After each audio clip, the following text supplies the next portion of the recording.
পড়ন্ত বিকেলে জঙ্গলের রাস্তা ধরে আমরা চলেছি। ডিপ ফরেস্ট, দুদিকেই ডিপ। আড়াবাড়ি জঙ্গল।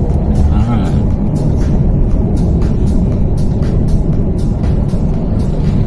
গভীর জঙ্গল। সূর্যটা হেলে গেছে,